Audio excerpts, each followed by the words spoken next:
은혜와 공연이 크신 하나님, 삼손이 해나 고래의 은혜를 입었음에도 불구하고 금세 그 은혜의 자리에서 돌아서듯 저희들도 베푸신 은혜의 기억을 잊고 어둠의 행실 가운데 살아가고 있습니다. 그러한 저희들을 하나님의 긍휼로 회복하여 주옵소서. 하나님과 하나님이 계시는 곳으로부터 멀어진 삼손의 영적인 상태가 멀어진 거리만큼 낮아져 있음을 깨닫게 됩니다. 우리의 매일의 삶이 하나님과의 영적인 거리가 멀어지지 않도록 하나님을 더욱더 찾고 하나님과 동행하는 길에 서 있도록 인도하여 주소서. 하나님과의 멀어진 우리의 모습은 차가운 겨울의 들녘처럼 메마르고 얼어붙어 주님을 향한 열정은 식어지고 이웃을 향한 긍휼을 사라진 것을 깨닫습니다. 은혜를 기억하게 하심으로 무너진 신앙을 일으켜 세워주소서. 고단한 현실과 염려를 주님께 맡기고 주님을 향한 뜨거운 마음이 회복되게 하소서. 받은 은사들을 과시하기보다는 받은 은사를 하나님의 영광을 위해 사용하게 하소서. 주어진 환경을 탓하며 게으르고 나태한 영적 상태가 되지 않게 하소서. 지속되는 질병과 고통으로 피곤한 손과 연약한 무릎을 일으켜 세워주소서. 낙심과 낙담 속에 좌절하지 않게 하시고 하나님의 손을 붙들고 다시 일어서는 삶이 되게 하소서. 일할 사람이 없다 낙심하는 모습이 아닌 내가 여기 있나이다 고백할 수 있는 신앙을 회복하게 하소서. 힘겹고 어려운 현실 속에 살아가지만 하나님과 믿음의 동역자들이 있음을 기억하게 하소서. 매 순간 우리의 삶을 통해 역사하시는 하나님의 은혜의 역사를 오늘도 기대하며 살아가게 하소서. 각자의 자리에서 주어진 은사를 통해 하나님의 영광을 드러내는 그리스도인으로 살기를 소망합니다. 오늘도 그 걸음을 지혜로 건강으로 형통한 길로 인도하여 주소서. 예수님의 이름으로 기도드립니다. 아멘.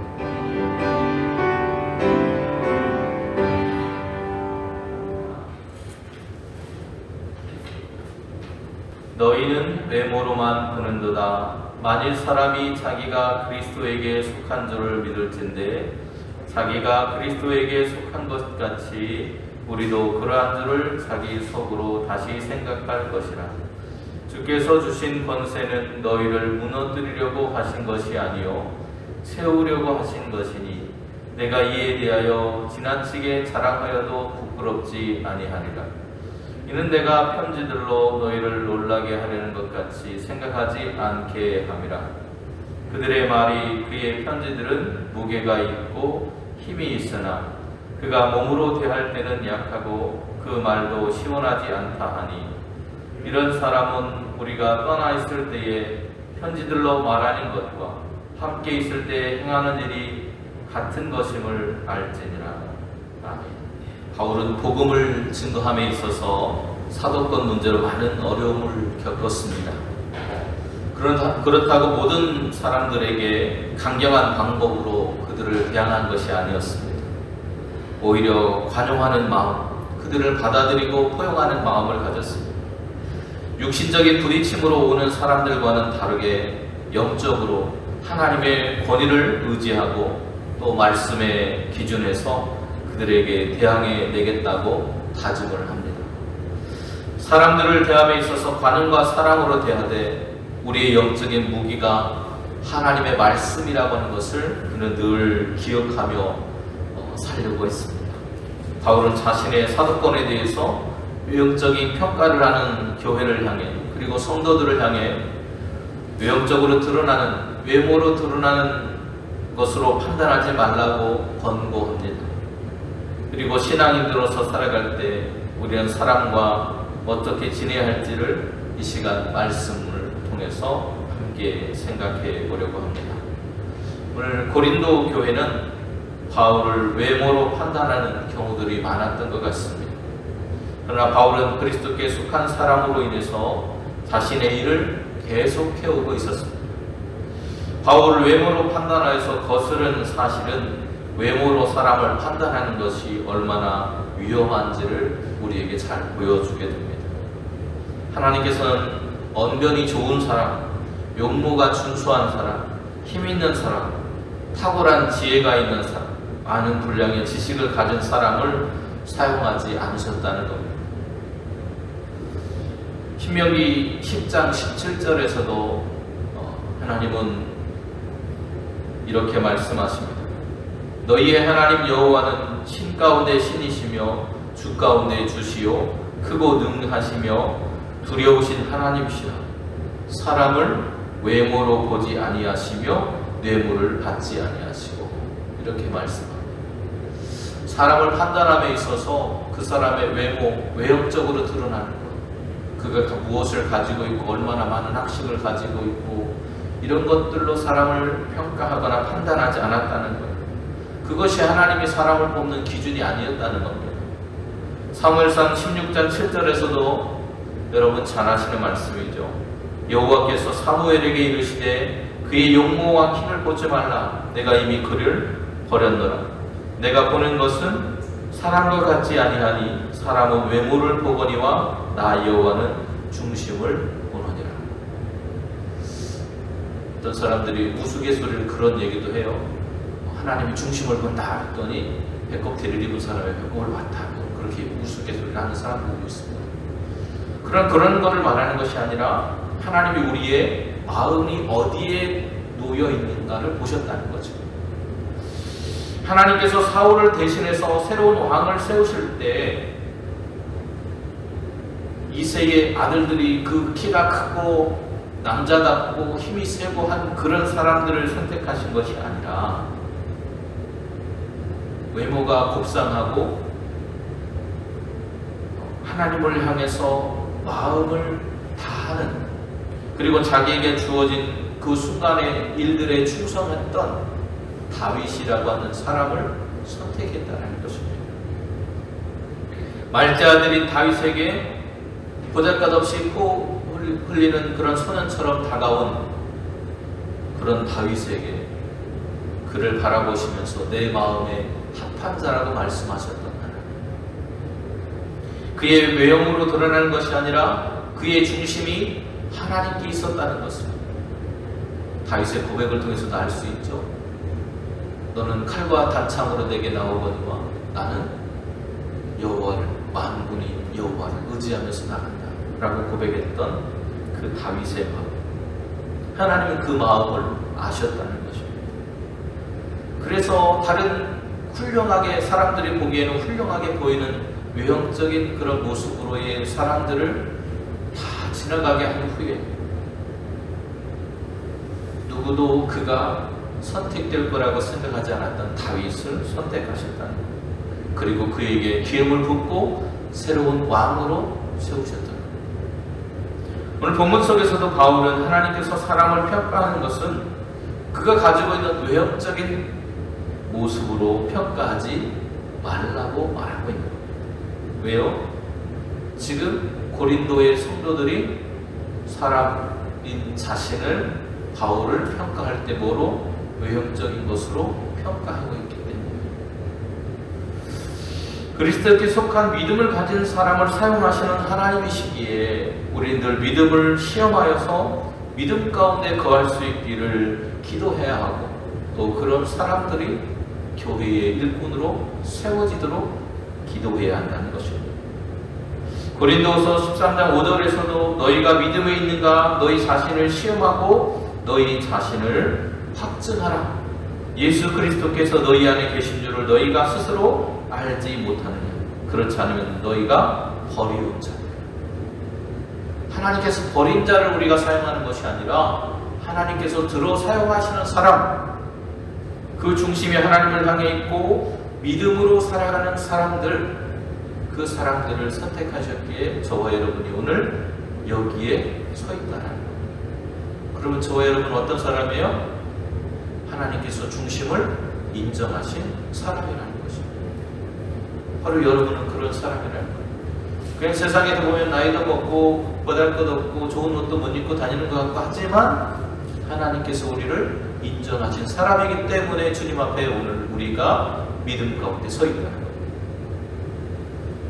고린도 교회를 향해서 바울은 그들 스스로가 그리스도의 사람이라고 자부하면서 살아가는 사람들이라고 바울은 그들을 불러줍니다. 그러면서 뭐라고 하느냐면 여러분이 그리스도인으로서 자부심을 가지고 살아간다면 그 자부심으로 가지고 살아가는 여러분의 그 마음을 가지고 사람들을 바라보라고 말합니다. 내가 그리스도인으로 살아가고 있어 나는 그리스도인이야라고 하는 그 마음으로 사람들을 바라보라. 내 안에 하나님이 계신 것처럼 다른 사람 안에도 누가 있다는 거예요? 하나님이 계시다는 것을 바라보라는 거예요. 그것을 바라볼 수 있는 눈이 생기면 사람을 외형적인 것으로 보는 게 아니라 그 사람의 심령이 하나님께 놓여 있는가를, 믿음이 하나님께 향하고 있는가를 바라보고 그를 선택하게 될 것이라고 말합니다. 지금까지 바울 자신을 외모로만 판단했던 고린도 교회의 성도들에게 제발 내 마음 중심이 어디에 있는지를 좀 봐달라고 하는 바울의 모습을 볼 수 있습니다. 바울은 주님께 받은 권세를 자신을 위해서 사용하지 않은 사람입니다. 오직 삐뚤어진 사람들, 그릇된 길에 서 있는 사람들, 그 형제들이, 믿음의 자녀들이 바른 신앙과 구원으로 인도되어지는 그 일을 위해서, 죽어가는 영혼들이 하나님께로 돌아가기 원하는 그 일을 위해서, 생명을 구원하는 일을 위해서 자신이 가지고 있는 권위를 사용했다고 말하고 있습니다. 바울은 자신이 받은 권세를 오직 진리를 위해서만 사용했습니다. 여러분, 사도들의 그런 권위가 대단했다고 그랬죠. 당시에 많은 마술을 하는 사람들조차도 사도들이 행하는 그 능력을 행하기를 원해서 돈을 들고 싸들고 쫓아다니는 사람들도 있었잖아요. 그러나 오늘 바울은 돈을 벌거나 다른 사람 위에 군림하기 위해서 자신이 그리스도인이 되고 사도가 된 것이 아니라고 말하고 있는 거예요. 진리의 길로 인도하는 바로 그 자리, 그런 일에 자신은 하나님이 주신 그 권위, 영적인 권위가 쓰여지기를 원하는 마음으로 살아가고 있습니다. 고린도후서 13장 10절에 보면 바울이 이렇게 말합니다. 이를 인하여 내가 떠나 있을 때 이렇게 쓰는 것은 대면할 때에 세우리 하여 내게 주신 그 권세를 따라 엄하지 않게 하려 함이라. 바울이 왜 이렇게 행동했습니까? 그것은 자신이 받은 것이 모든 권세가 자신 안으로부터 나온 것이 아니고 하나님께로부터 은혜로 주어졌다고 믿었기 때문이에요. 내게 주어진 모든 것들이 하나님께로부터 온 것이다 라는 믿음이 바울 안에 있었습니다. 그것은 자신이 받은 권세도 누구로부터요? 하나님께로부터 온 것이라고 믿었다. 자신의 것이라고 생각했다면 그것을 통해서 자신은 높아지려 했을 것이고, 그리고 사람들을 넘어뜨리려 하고 그들을 질책하는 데 사용했을지도 모르고. 그런데 바울은 결코 하나님 주신 그 영적인 권위를 그렇게 사용하지 않았다는 것입니다. 자신이 받은 권위를 가지고 고린도 교회의 성도들이 넘어지도록 권위를 부리고 하는 사람이 아니었다는 거예요. 오히려 지금 믿음에 바르게 서지 못하고 외형적으로 자신을 판단하고 자신에 대해서 비난하고 비판하는 그 사람들을 어떻게 하면 받아들이려고, 주님의 마음으로 그들을 함께 세워서 영적인 그 삶 속에 같이 살아갈 수 있을까를 생각하고 있는 거예요. 그래서 바울은 8절에 이렇게 말합니다. 주께서 주신 권세는 너희를 무너뜨리라는 것이 아니었다라는 거예요. 그러면서 뭐라고 말합니까? 이어서 오히려 세우려 하신 것이니 내가 이에 대하여 지나치게 자랑하여도 부끄럽지 않다. 내가 했던 모든 일들을 통해서 고린도 교회 성도들이 믿음으로 성장하고 일으켜 세워지기를 바라는 바울의 마음을 읽을 수 있어요. 예수 그리스도를 통해서 우리에게 주신 구원의 일, 그 사랑을 깨닫고 믿고 따라가게 하는 것, 말씀에 사로잡혀서 살아가도록 성도들을 인도하는 것, 그것이 바로 복음의 능력이라고 바울은 믿었기 때문에, 주님께서 주신 권세는 바로 성도들이 신앙 안에서 바르게 서서 하나님을 닮아가는 것, 하나님의 그리스도의 장성한 분량에 이르게 하는 것, 그것이 그의 삶의 목적이었다는 것입니다. 하나님의 능력으로 무너지고 갈라지고 미워하고 쓰러지고 파괴되는 것이 아니라 오히려 반대로 세워지고 생명을 얻고 변화되는, 그리고 따뜻하고 위로가 넘치고 온유와 관용이 넘치는 그런 인생, 그런 교회가 고린도 교회가 되기를 소망하고 바라는 마음으로 이 편지를 쓰고 있다는 것을 알 수 있습니다. 바울은 저와 여러분이 아는 대로 철저한 유대인이었습니다. 유대인 중에 유대인이었다고 말해요. 그는 철저한 율법주의자였습니다. 그래서 예수님을 믿는 사람들을 핍박할 정도로 철저하게 율법이 중심이 됐던 사람이에요. 그런 바울이었기에 그가 받은 사도로서의 그런 그 사명은 인간적인 배경에서 온 것이 아니라고 하는 것을 알 수 있습니다. 그는 다메섹에 가던 그리스도인들을 박해하러 다메섹에 가다가 그 중간에서 그 가던 길에서 주님의 은혜를 입고 주님을 만나고 그의 삶이 변화되어서 그가 사도가 되었다고 고백하고 있는 것. 하나님이 그를 부르셔서 사도로 세우셨고 오늘 그를 통해서 이방 땅인 고린도에 와서 내가 복음을 전하고 여러분의 사도가 되었다고 말하고 있는 것입니다. 그러기에 그가 하는 말이나 행동은 가벼운 말이 아니라 그의 온 일생, 온 신앙을 담아서 성도를 향해서 정말 진심 어린 충고와 권위를 가지고 있다는 거예요.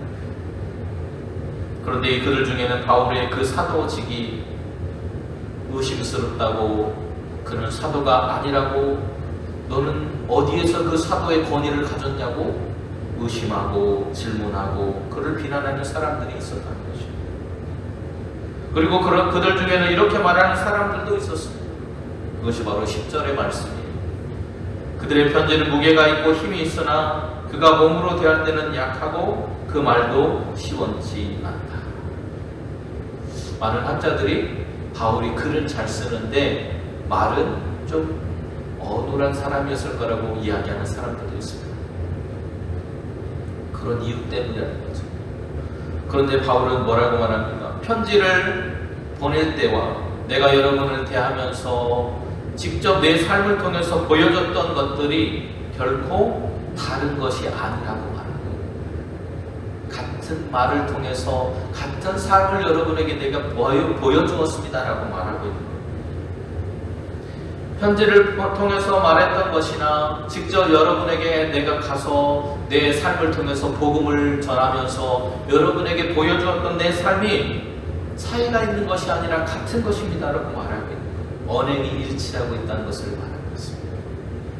하나님께 부름받은 사도로서의 권위가 어디에서부터 왔느냐? 하나님께로부터 왔고, 내가 하는 말과 그리고 내가 여러분에게 써서 보내는 그 편지와 나의 삶에 하등의 차이가 있지 않고 그 모든 것들을 통해서 내가 온 마음과 힘을 다해서 복음을 여러분에게 전했습니다라고 하는 이야기를 하고 있는 겁니다.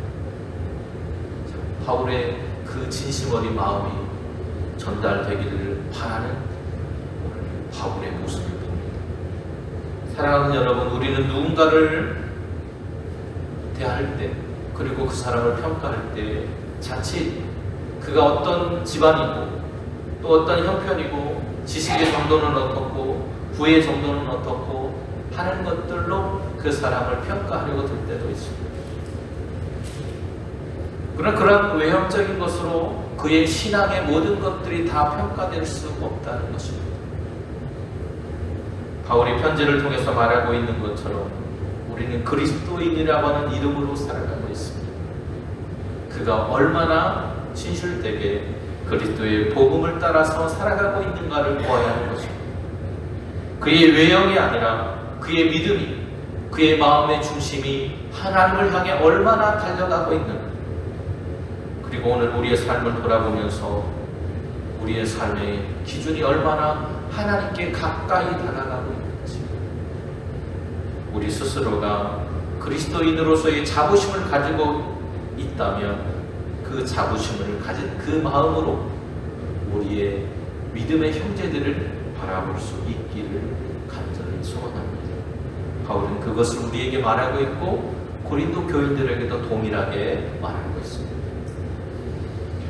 나만 그리스도인이 아니고 나만 위대한 신앙인이 아니라 오늘 우리와 함께하는 모든 믿음의 형제 자매들, 동일한 그리스도의 사랑과 은혜를 입은 우리의 동역자요 동료라고 하는 사실을 기억하며 살아가는 저와 여러분의 삶이 되시기를 간절히 소원합니다. 은혜로우신 주님, 오늘도 감사합니다. 하나님께서 우리의 중심을 보시고 우리의 믿음을 향해 달려가는 그 모습 속에 함께 해주셔서 사도로 하나님의 일꾼으로 세워주신 것처럼 오늘 저희들도 그러한 마음으로, 눈으로 우리의 믿음의 동료들을 바라보고 또 그들과 함께 신앙의 길을 걸어갈 수 있도록 인도하여 주셔서 우리의 모든 모습이 주님을 닮아가고 또 그들과 함께 아름다운 믿음의 길을 걸어갈 수 있고 하나님의 영광을 드러낼 수 있는 교회로 성장해가는 우리 영상교회가 되도록 인도하여 주옵소서. 예수님의 이름으로 기도드립니다.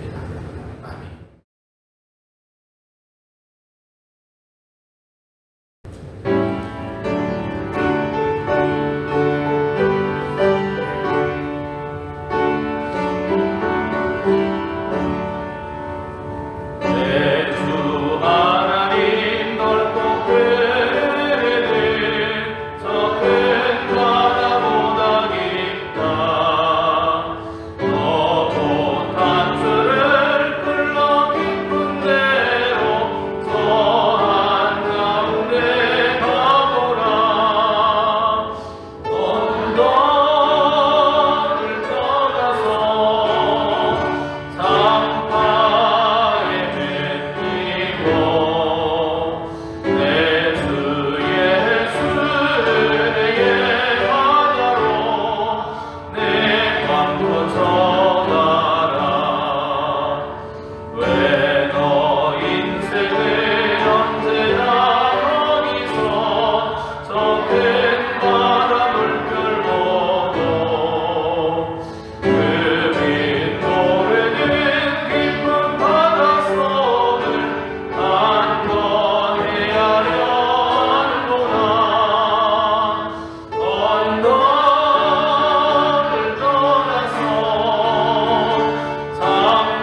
하여간 먹으시며 하늘의 새는 끝같이 땅에서도 이루어지기를 오늘날 우리에게 영원한 양식을 주옵시고 우리가 우리에게 죄 지은 자를 사하여 주옵시고 같이 우리 죄를 사하여 주옵시고 시험을 들게 하지 마옵시고 하나님께서 도와주옵소서. 이 나라와 권세와 영광이 아버지께 영원히 있사옵나이다. 아멘.